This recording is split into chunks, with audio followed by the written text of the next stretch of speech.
Welcome to the program. I'm Jeff Schechtman. Every so often, the media picks up the meme that books and readers are on the decline, that our short attention span, Twitter and Facebook-driven culture has supplanted long-form narrative. And it seems that every time those stories circulate, something happens to change or debunk the narrative. Even the national obsession with a book like Fire and Fury proves something. Joan Didion said that we tell each other stories in order to live. It's also those stories in literature and even in popular fiction and nonfiction that still, after all these centuries, shape how the world continues to unfold. That's what we're going to talk about today with my guest, Martin Puchner. Martin Puchner is a professor of English and comparative literature at Harvard. He's the general editor of the Norton Anthology of World Literature and the Norton Anthology of Western Literature. His massive open online course at Harvard has brought 4,000 years of literature to students across the globe, and he's the author of the book, The Written Word, The Power of Stories to Shape People, History, Civilization. Martin Puchner, thanks so much for joining us. Thanks for having me, Jeff. It's great to have you here. In many ways, what you write about is that the story of the spread of literature and the kind of democratization of literature is in some ways a story of different technologies over time. Talk a little bit about that first. It is, and that story of technologies is very much written based on the experience we all share, namely that we are living at this extraordinary moment when how we communicate is changing profoundly, and there are lots of worries and opportunities connected to that.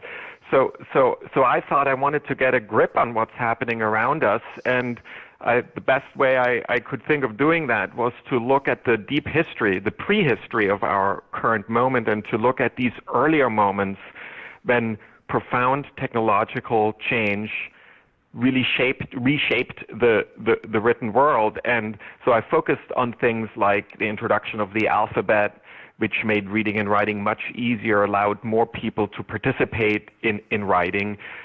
Something like paper, which I had never thought about very much, but again, it made writing so much cheaper, and that allowed more people to participate, which also meant that there are different stories being told and written and read. And then, of course, the printing press, both when it was first invented in China and then when it was reinvented in Europe. So those were some of the moments I focused on, and in each case, similar issues came to the fore. Something is changing. Is culture in crisis? What are the opportunities? What happens when more people participate in writing? And it's interesting to think that this has been going on since kind of the beginning of this process, this fear, this reaction, that even the written word made people worry that the telling of stories with respect to an oral tradition was going to be a loss. Absolutely. In one chapter, I talk about these, what I call charismatic teachers, people like the Buddha or Confucius or Socrates or even Jesus, these charismatic figures who lived in very literate cultures, who could have written, but who decided not to write a single word. Their words are transmitted to us by their students. It's only because their students wrote that we know what the Buddha and Confucius, Jesus and Socrates said. And Socrates was the one to make the most explicit argument against writing. He said he had various worries about writing. He said it was bad for memory. Once we trust these external storage devices to write down what we know, then we will no longer have to remember it in our own minds. He also worried that the written word can be taken out of context. You can never ask a follow-up question. You can't ask a text for clarification. So he feared that there would be all kinds of miscommunication happening. So yes, at various moments, there were real worries connected to it, and good worries, but in the end, the technological change and the democratization of writing proceeded nevertheless. And in many ways, it was those same arguments that we heard and still hear with respect to technology today and the impact that it's having. They sound very much like what we are talking about today, both when it comes to reading and writing, also teaching. For me, one of the most striking moments was when I was looking at these earliest fragments. We were talking about 4,000 years ago, 3,000 years ago, of scribal schools. Now, at that time, very small groups of people were trained in reading and writing. This was mostly before the alphabet, so it was very hard. You had to master hundreds of signs. So very small schools. But so there are fragments from these teachers and students, and they are very much like, oh, the students today no longer, they're no longer disciplined. They no longer know how to write. It was all better in the past. And students would complain about their mean teachers. And so, this written 4,000 years ago, and it sounds like it could have been written yesterday. Talk a little bit about why some pieces of literature have survived so powerfully and others haven't. Yeah. So it's so striking when you look at 4,000 years of literature, and you became very conscious of just how much was lost, and that really the only recipe for survival is continual use. Text needs to be, especially in the ancient world, it needed to be rewritten, to transcribed into new forms. It needed to be taught. People needed to feel like that certain stories mattered. And the result was what I call foundational texts like the Epic of Gilgamesh or the Homeric epics, but also religious texts that really became foundations, reference points for entire cultures, told people where they came from, why they are here, what we are doing on this earth, these profound questions that sort of helped orient people, and stories that would be rewritten and adapted to different forms, maybe performed in theaters, used by new generations of storytellers. So those became the texts that really dominated the world of writing for thousands of years. There are exceptions to this rule. There are some texts that disappeared entirely, and then by a fluke were rediscovered many, many centuries, or sometimes even thousands of years later. The Epic of Gilgamesh is one such text, and I love that story, but it's a very unlikely story because it was written on clay tablets. That proved to be great because the library in which this text was housed burned down, and normally, of course, these texts would burn with them, texts written on papyrus or paper or parchment, but not on clay. When you burn clay, it becomes harder. It's like a kiln. So these hardened clay tablets were buried underground, but they didn't deteriorate. They survived. And then when 2,000 years later, in the 19th century, someone started to dig around and found them, this great foundational text that had been one of the most important texts in the world suddenly resurfaced again. The corollary to that is the way in which this canon, these foundational texts, still shape our view of the world today. They do, and when I looked at these moments of technological change, I was struck by two things. First, that it was often these old foundational canonical texts that became the earliest adopters of these new technologies. The earliest printed text in the world is a Buddhist sutra that was printed in China on paper, and it shows that these two new Chinese technologies, namely paper and print, were used by these canonical texts, such as religious texts, such as these Buddhist sutras. And then the very similar thing happened when print was reinvented by Gutenberg in Northern Europe. The first great text printed was the Latin Bible. So these texts are often in the best position to use and exploit these new technologies. But then this other thing happened simultaneously, namely that the new technologies really lowered the cost of literature, so they also always led to a flourishing of popular literature, of new kinds of stories. So both of these things happened, but the canonical texts were usually first. The other thing that you write about is the degree to which popular literature at any given time is always looked down upon, and the degree to which over time it takes on a different kind of power. Yes, very much so. One good example would be the Arabian Nights, that wonderful story collection. And there were many different kinds of story collections in the ancient world and through the Middle Ages. But the Arabian Nights probably is the most popular even today, adapted by Disney. I mean, we all kind of grew up, whether we knew it then or not, with stories from the Arabian Nights. But yes, it was looked down upon as middlebrow, what we would call middlebrow or popular literature. And even to this day, and especially in the Arabic world, people dislike the fact that the only literary text that people sometimes know is the Arabian Nights, which people in the Arabic world feel like, oh, that's just this popular story collection. We have wonderful poetry that no one likes. So it's even to this day, though usually over time, what used to be popular and looked down upon becomes canonical, and Arabian Nights are taught in colleges and schools all over the world, perhaps with the exception of the Arabic world, and regarded as important literature now. To what extent has language and the language that stories are told in had an impact on their longevity and their power? Language was always an important factor. So, for example, the Homeric epics were written in Greek in what's the first full alphabet.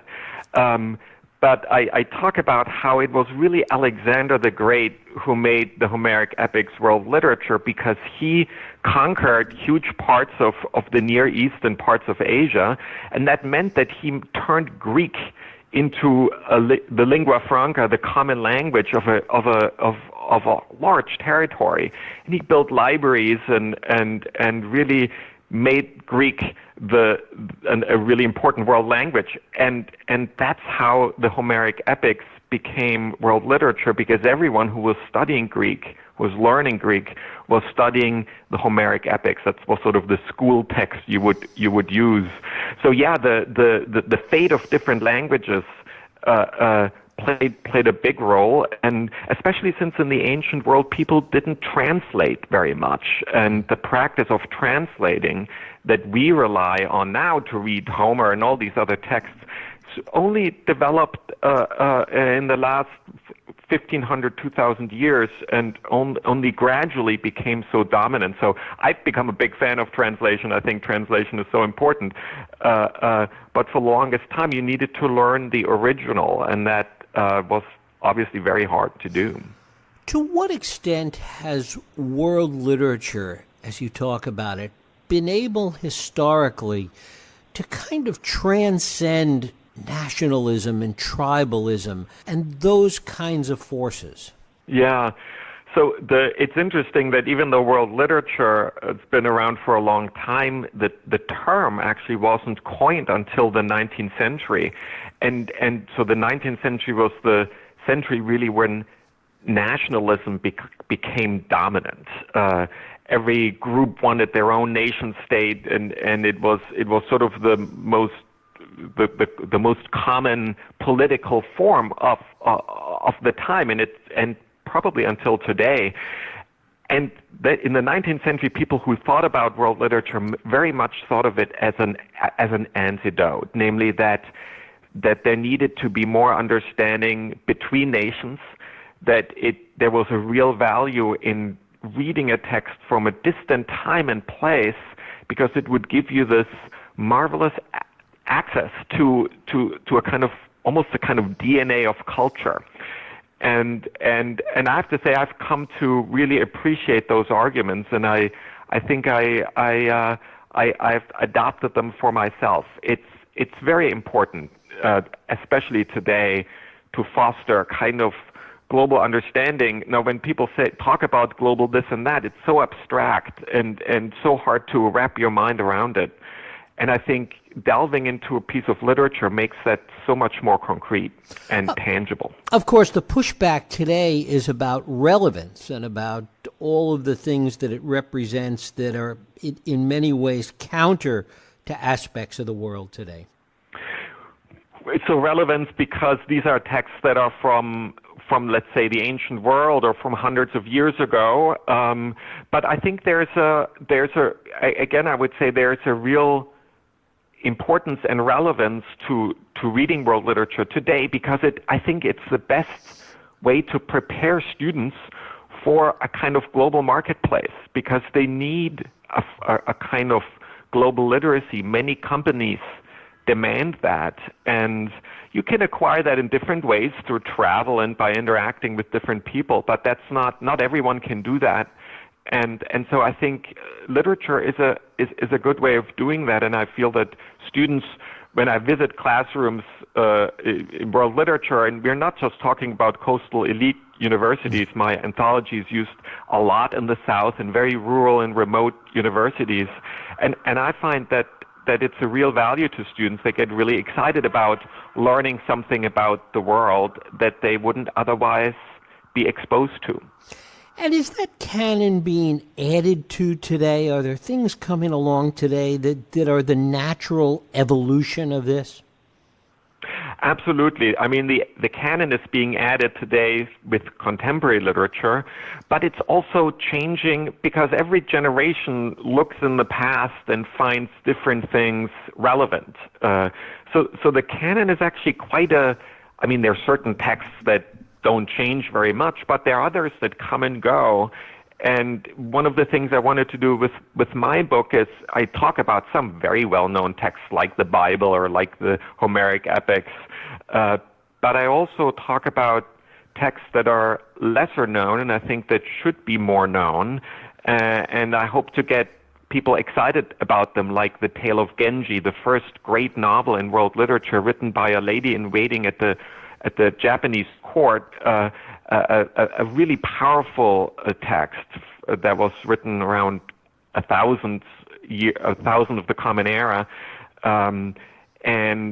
or a West African epic of Sunjata that commemorates the founding of a realm in the late Middle Ages, but wasn't written down till the 20th century. It was transmitted orally, and it's really a great text that can be put side by side with Homer and other great writers.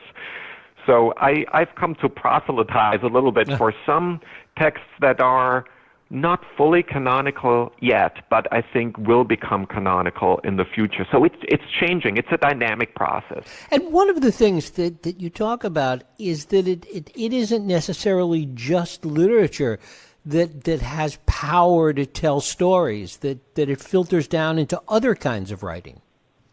Yeah, and so that's so right, because sometimes when we think of literature, we think of a certain small section in the bookstore, and it's something we read maybe for entertainment or in a college classroom. But I think when I started to think about the impact of writing and literature on history, I felt like I needed to expand that definition of literature to include all important written stories, and that includes texts that we would consider as religious texts, like the Bible or the Buddhist sutras we talked about a moment ago, or political texts like the Declaration of Independence or even the Communist Manifesto.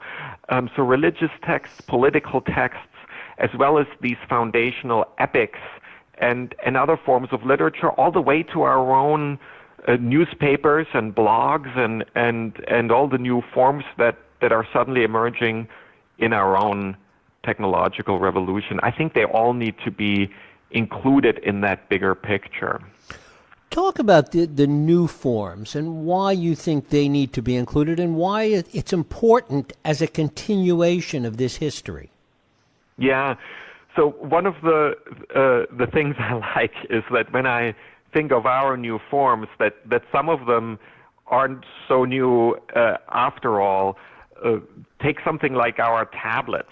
When I see students sitting cross-legged on their tablets, I'm suddenly reminded of these pictures of ancient scribes who wrote on tablets, on clay tablets, and people hadn't been using tablets for a long time, and suddenly they're back.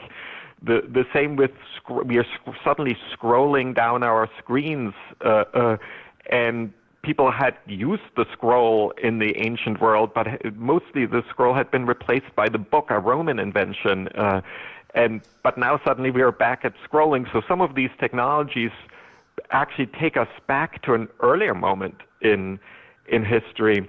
But of course, there are also new forms of popular writing, such as fan fiction, which I find very interesting because it is a democratization where you have authors, of course, who write fabulous stories, but then you have readers who continue to write them and continue stories in often very inventive ways.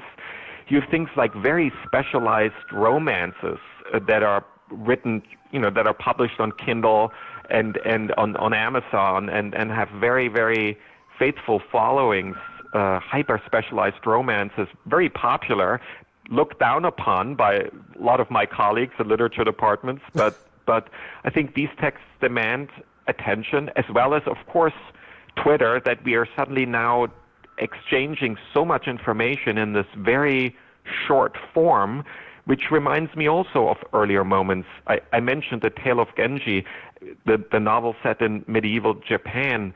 The way the court society that's depicted in that novel communicates is through these very short messages that are sent back and forth.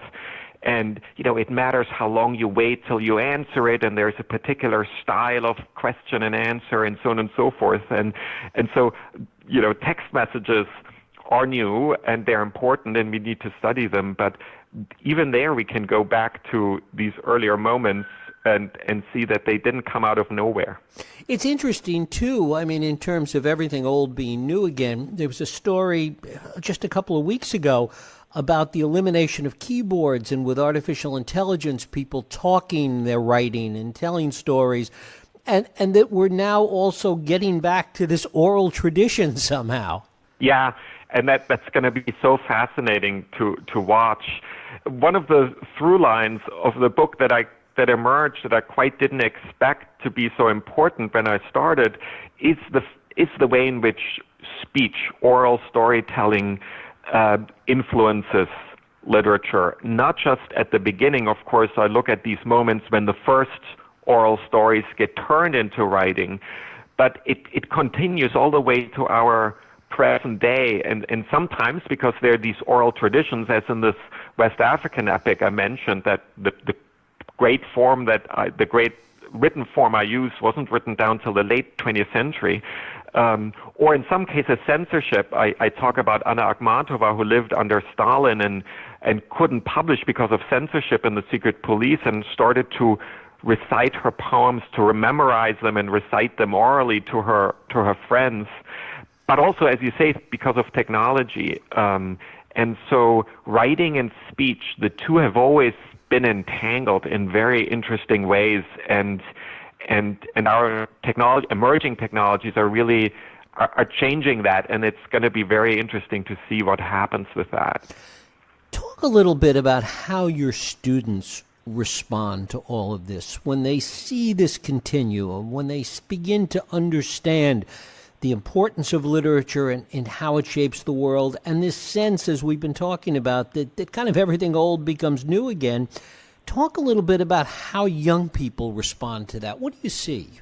Yeah, they really like that very much, and I've started to come up with all kinds of sort of practical exercises in which they can use that. So, for example, I mentioned the short messages that were sent back and forth, hundreds every day at the court of Japan.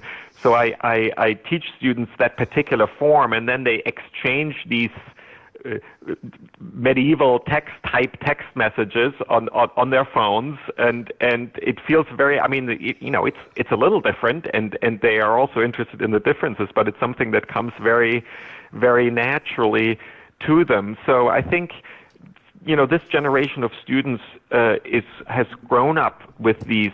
They're digitally native, as we now say. So they're surprised that they weren't around 20 years ago, let alone 2,000 years ago. But so they like the idea that what they're doing is actually connected to a long history, and that they are participating in that history, and that they can explore it. Martin Puchner, his book is The Written World, The Power of Stories to Shape People, History, Civilization. Martin, I thank you so much for spending time with us. Thank you for having me, Jeff. Thank you.